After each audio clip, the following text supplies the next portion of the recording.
والعاقبة للمتقين ولا عدوان إلا على الظالمين. ثم الصلاة والسلام على سيدنا محمد نور الأمين وعلى آله وصحبه وبعد. Ndugu zangu Waislamu, nimehudhuria katika hadhara hii, nimeitwa kwa ajili ya kushiriki jambo hili.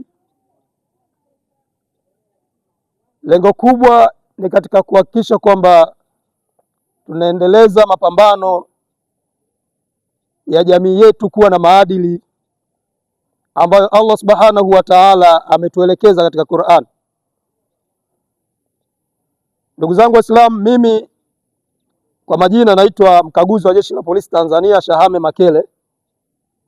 Ni polisi wa kata hii, niseme kata ya Buyuni pamoja na mitaa mitatu ya kwa Mustafa, Kinyamwezi na Kigogo Fresh A, ambapo kimsingi afande IGP Kamil Swambura alitupanga sisi kwenye hii nchi kwa kila kata kwamba kila kata lazima apatikane polisi angalau mwenye nyota 1 mpaka 2 kuhakikisha kwamba anaambatana na jamii hiyo katika kuprovide education, kwa maana ya kutoa elimu kwa jamii, na elimu hii ni elimu ambayo itakuwa positive ili jamii inufaike na wewe na jamii kwa ujumla.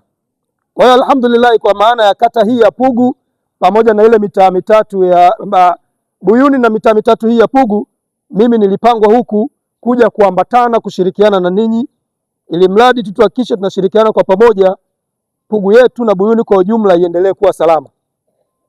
Tuseme alhamdulillah kwa hilo. Lakini leo ghafla nikapata wito, niseme wito wa mwenyekiti wetu Sheikh Timbwa pale, Fikiri Rajabu Timbwa, akaniambia Makele, hili jambo leo linakuhusu, uje uambatane na sisi uone vijana wetu wanaosoma Qur'an. Na mimi kwa sababu ni mdau wa hayo nikasema alhamdulillah, na mimi nakuja nije nione vijana wetu wanavyoshindana, wanavyopambana kuhakikisha kwamba wanahifadhi Qur'an. Ndugu zangu Waislamu, kipindi hiki ni kipindi ambacho cha mwezi mtukufu wa Ramadhani, kipindi ambacho tunatakiwa tukitumie. Tuna 13 kwa maana siku 30 mpaka pale ambapo tutajaliwa kufungua huu mwezi.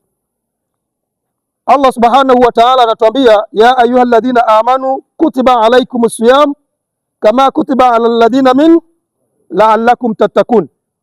Mmefaradhishiwa kufunga, mmefaradhishiwa kufunga kama walivyofaradhishiwa waliopita kabla yenu, ili mradi tu mpate kuwa wacha Mungu. Maneno haya Allah Subhanahu wa Ta'ala ametuambia, na ukiangalia katika makumi haya matatu tumepewa kazi ya kufunga, lakini 10 la kwanza mnalijua kazi yake ni nini, 10 la pili mnalijua kazi yake ni nini, na 10 la tatu mnalijua kazi yake nini.